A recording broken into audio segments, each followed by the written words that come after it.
Hi, everyone. Judge Andrew Napolitano here for Judging Freedom.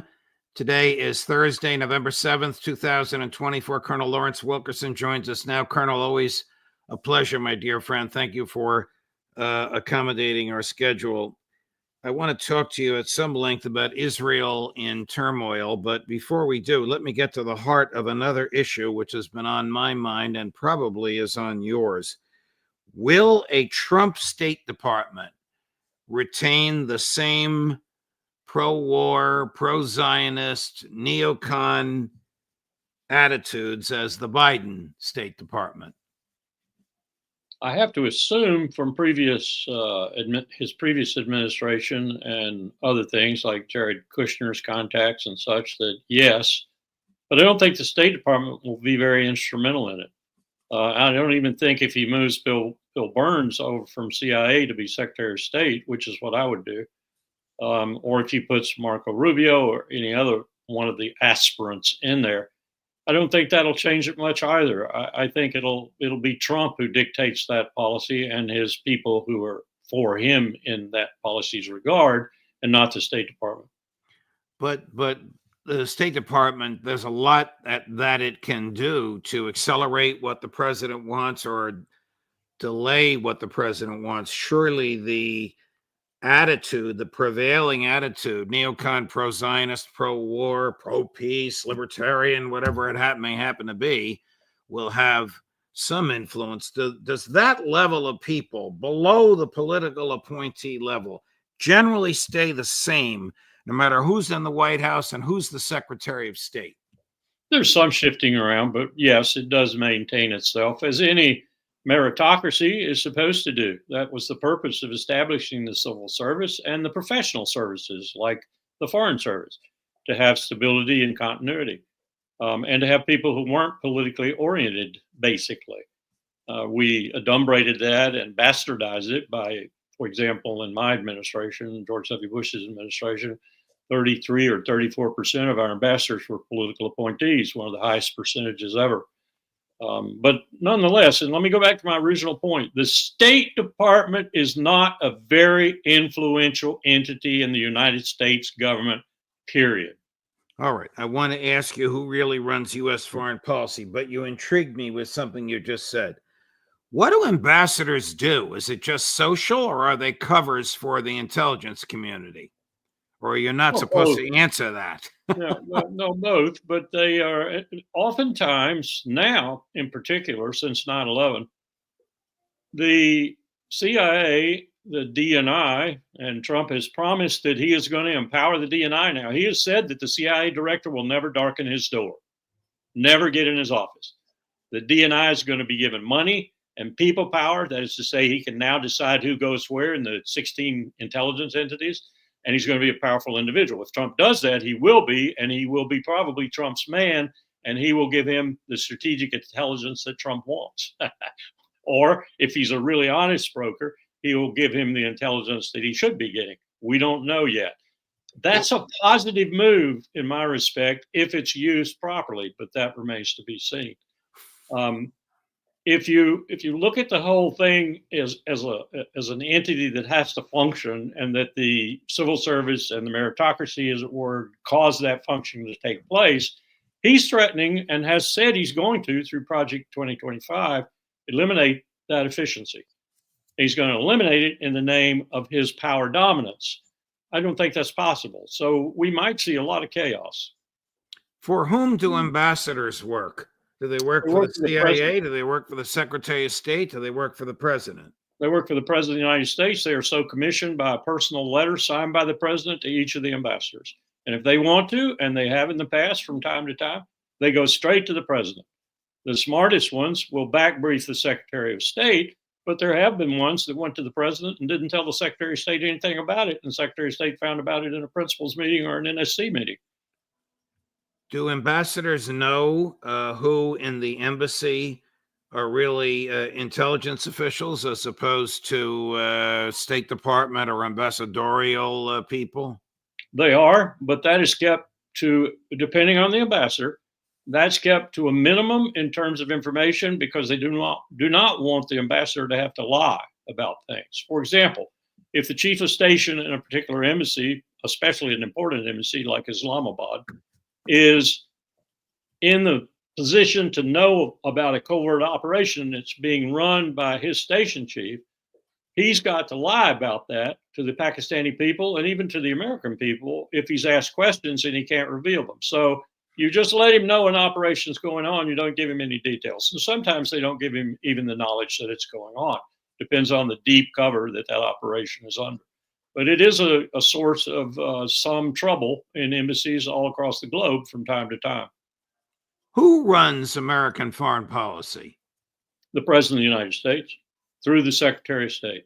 But, and here's my point, if you give $1 trillion to the Defense Department, position its 4 stars all across the globe in fiefdoms of 30 to 40 nations each, and you give the State Department a pittance of that, not even close to a heavy percentage of that, and they have ambassadors in countries all across the world, some 196, 197, who are operating on a shoestring most of the time. Guess who has the most power in terms of diplomacy or in terms of anything?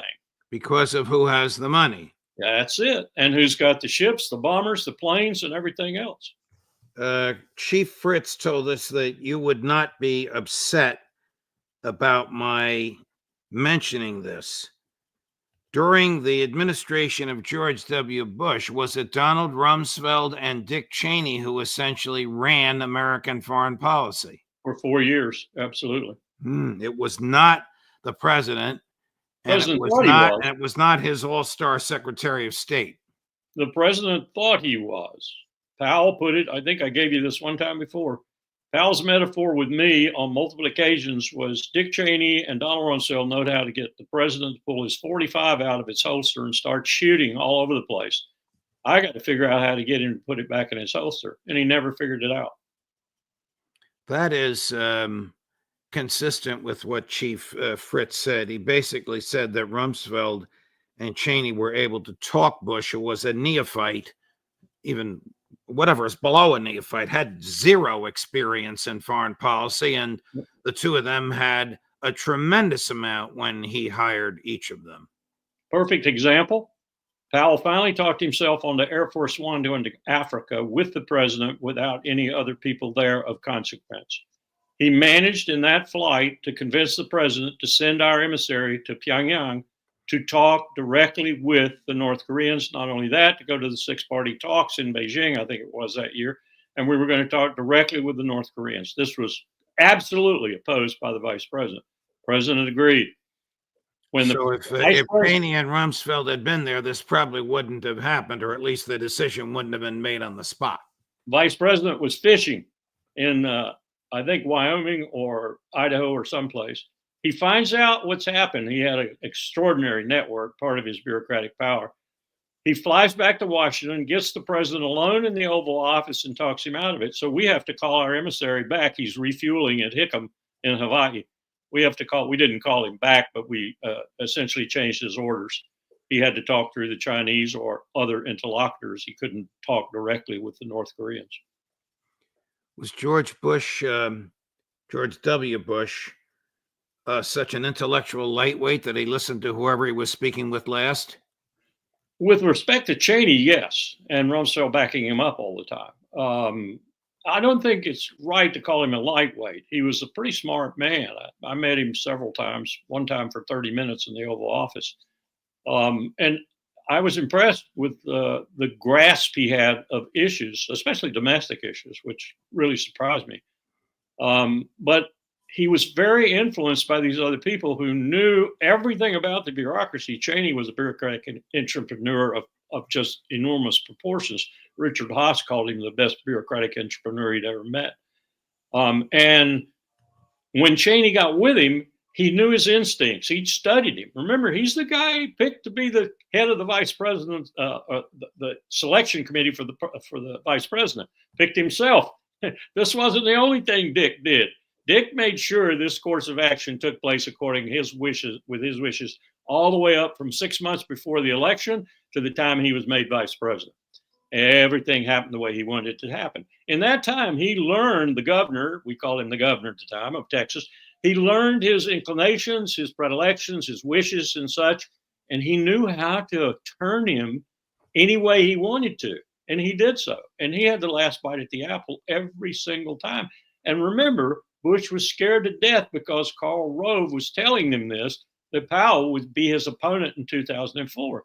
And one of Bush's major objectives was to beat his daddy to be elected for a second term. Do you think Trump will get sick and tired of Netanyahu? I do. I think Trump gets sick and tired of anybody who hangs around him too long. But, you know, when Miriam Adelson is giving him $100 million and a whole bunch of other people who are a little bit more circumspect than she, I don't know that he's going to be able to. He may try, but I don't think he's going to be able to without hurting himself badly. So Netanyahu has colossally failed to eliminate Hamas, failed to get the bulk of the hostages home, failed to degrade the Iranian defenses, failed to return the illegal Israeli settlers to northern Israel, West Bank, and Lebanon. And yet he fired his defense minister. Where's he going? What kind of shape is he in with the Israeli public? I see it this way, Judge. I see, and I just jotted it down right before we went on. I see that he's in a 10-front war. 10. I see that he's got Yemen, Hamas, Syria, Iraq, Jordan, Egypt, Lebanon, and behind them, China, Russia, and looming behind them with power that he is just about to find out about, Iran. I think all of those countries are now aiding and abetting the process against Israel, and some of them majorly. Would you call that the resistance? I would. I didn't hear Turkey, and I was surprised to hear Egypt. I mean, the President el-Sisi is practically a CIA agent. I can't imagine him doing anything the U.S. didn't want. What I'm looking at Sisi for is blocking any idea Netanyahu has. And I think this is one reason he fired Galant. Galant gave 3 good reasons. I think that they encompass this. He wants to push what is left of the Palestinians he cannot kill, and he'd prefer to kill them. He wants to push them into Egypt and into Jordan. Here's what Galant says. It's very succinct, very direct. Were the 3 reasons he was fired. Cut number 6, Chris. This dismissal comes as a result of a dispute on 3 issues. The first, my firm stance that everyone who is eligible to be drafted to the military must be drafted to the military. They must serve in the IDF and protect the state of Israel. Second topic, our moral obligation to return our sons and daughters, the hostages. The third topic, the need to implement learning from the mistakes of the war. I support a deep investigation into looking into who is responsible, and I call for a national commission of inquiry. So these are more intractable problems for Prime Minister Netanyahu. The Israeli Supreme Court ruled by a vote of 6-1 that there's no exemption in Israeli law for the ultra-Orthodox. The IDF really doesn't want the ultra-Orthodox in the military. Surely the right-wingers in his cabinet, Ben-Gvir and Smotrich, don't want the ultra-Orthodox in the military, and yet Galant was willing to comply with what the Supreme Court said. This is a domestic issue in Israel. I don't think it affects us. But is this the type of thing that could topple Netanyahu, the ultra-Orthodox being exempt from the military? I think what Yoav Galant was trying to do there was brilliantly political. It doesn't sound that way. It sounds like a true soldier, and he dresses like that, nondescript and so forth. But what he's doing is he's issuing the 3 things that make the Israelis the maddest against Bibi Netanyahu. whether it's the secular people getting out of service, or whether it's investigation, his third reason that ought to Or take the place, hostages. or the hostages. They all three excite these really big protests that are now taking place, and not just in Jerusalem and Tel Aviv, but in other cities too, Haifa and elsewhere. So there's a very astute political statement, as well as what looked like at base a good soldier delivering himself of the truth. So Galant's no fool. But yes, it's a problem for Netanyahu because he's got to fool his minister of defense now. And I got news for Bibi, he ain't doing well on the battlefield. Do you have an understanding of Bibi-gate, the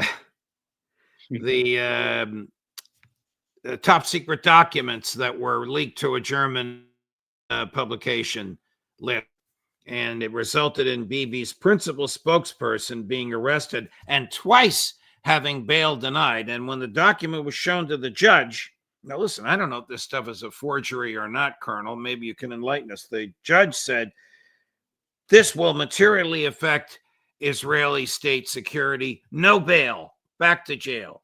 And who was the lawyer standing next to this guy in the courtroom? Bibi Netanyahu's personal criminal defense lawyer. Can you untangle this, Colonel Lawrence Wilkerson? I don't think it needs untangling. Really, what Netanyahu is doing is what he does repeatedly. He's leaked a document, valid or invalid, who knows? And the document is supposed to reflect in a way that ultimately would be positive for him, politically and otherwise. And he's protecting the guy who did it because he realizes that this is what he did. So at least he's got that decency that he's sending a good lawyer down to defend him. Should Galant be in the category of be careful what you ask for, because a thorough investigation of October 7 is going to focus not only on Bibi, but on him? Yes. Am I right? Yes. And that's the reason I said it was astute politically, because I don't think we're going to get that. And if we do get it, it'll be so far down the road that Galant will probably be approaching the grave. Another Israeli judge partially released a gag order on Shinb. And once they were able to speak, they revealed that they are conducting an investigation and began one in June about what actually happened in October. Now, my understanding of Shinb is that they are the Israeli equivalent of the American FBI. Are they independent? Are they professional? Are they courageous? Are they political hacks? All of the above, depending on who you're talking about and when you're talking about them. But to your question, will this result, whatever it might be, ever come out in a way that it will be inimical to Netanyahu's interests? Not while he's in power. Might come out after he's out of power and being tried in another court for another offense or many offenses, but it won't come out beforehand because he'll make sure it doesn't, because the Shinb is going to be faithful to him to the last straw. Does the Israeli public recognize that every time there is a mass turmoil in the past 10 or 12 years, it's been because of Netanyahu doing something to enhance his own power, his own stability in office? We just elected Donald Trump, and you asked me that question about the Israelis? I'll be asking you that question 6 or 8 or 10 months from now, Colonel. I am sure. Even though he has been a friend of mine for 40 years, I am sure I'm going to have to ask you that question. But look at the demonstrations in the 3 largest Israeli cities. If Joe Biden fired Lloyd Austin, there wouldn't be a single person demonstrating anywhere in the United States. Mrs. Austin would greet it with glee. But most people would say, "Who is Lloyd Austin?" Right. You have these demonstrators out in front of the Israeli defense industry. The other day, they were lighting fires. Is there turmoil in Israel due to Netanyahu's decisions? Absolutely. And I do think that eventually we're going to see Netanyahu in an imbroglio, a coup attempt, or whatever you want to call it, that's going to be successful. It'll probably be one that just simply calls for new elections, and we'll have new elections and have a new prime minister, but it'll be expedited probably. They don't have a constitution, so the Knesset can pretty much pass a law to say we will have an election tomorrow morning if they want to. And I suspect that if it gets as dire as I think it's going to get, and this all depends on this interregnum we have now between the election and inauguration, and what the Biden administration does with respect to Iran and Israel, and what they leave as a gift, if you will, for the Trump administration. And I know one of the traits of Joe Biden that is most prominent when he's in a situation that is not comfortable for him is spite. So if I were guessing what he would do as president of the United States between now and January 20th or whenever, is he would get something started that Trump would inherit and then say, over to you, Donald. Mm. I was I know Netanyahu wants that. Netanyahu wants that. Well, you tell me about Biden's character and personality. I was asked the other day how these criminal cases against Trump will end. I think that the DOJ is foresighted enough to end them now rather than waiting until Donald Trump's attorney general comes in and asks federal judges to dismiss them. But I did make an off-the-wall suggestion. That's why I asked you about your knowledge of Joe Biden's character and personality. I have an announcement to make. I've just signed 3 pardons. 2 are for Donald Trump and 1 is for my son. You've just done that. No. This is what Joe Biden would say. Oh, okay. I don't have the pardon. I was trying to figure out how you got there. Right. Well, I go back to what Trump said during the campaign. So many things he said, I'm wondering if he's going to fulfill or even try to fulfill. He said he was going to weaponize the Department of Justice, that he was going to make he didn't believe the attorney general should be the attorney general for the American people. He should be the attorney general for the president. Therefore, the Department of Justice should be the president's own fiefdom. So if he does that, then all we're talking about with respect to the rule of law, domestic or otherwise, is moot. Well, the Department of Justice has 90,000 employees. All of them will be changed under Project 2025. Well, they will be looking for about 50,000 lawyers, none of whom will have any prosecutorial experience, and all of them will be ethically challenged if they think that a politician is going to tell them who to prosecute and they can't exercise their own independent judgment. And that will cause chaos in the courts for months and months and months and maybe years. One of the problems we had in the Bush administration, as I think I've said before, we had personnel policies that looked very much like Project 2025 in its initial stages, if you will. We experimented first with the Defense Department. Congress told Rumsfeld to go pound sand, so he had to go do it in private, but he still tried to carry it out. He tried his best to more or less begin to eliminate the civil service working in the Pentagon. What we had at Justice was lawyers leaving in hordes. I remember going to a meeting one time that the president officiated at personally, then departed. All the people remaining around me were Justice Department lawyers. Every single one of them was between, say, 35 and 45. They were all leaving Justice.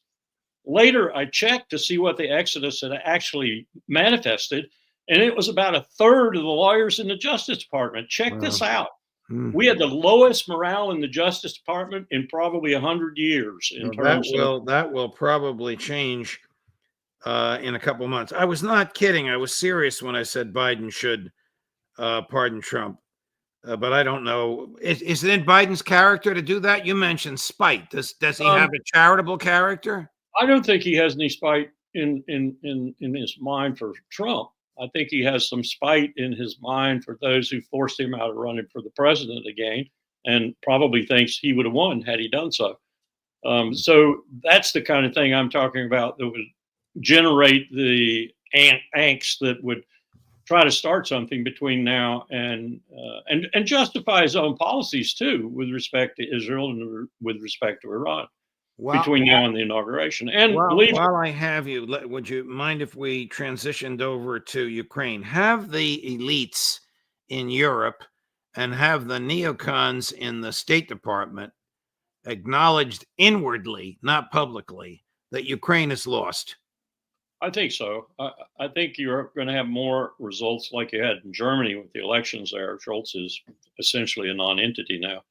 all across the spectrum of NATO countries if we don't have some changes and significant ones pretty quickly. So that signal is going to get around pretty quickly. The signal is already getting around that they've lost.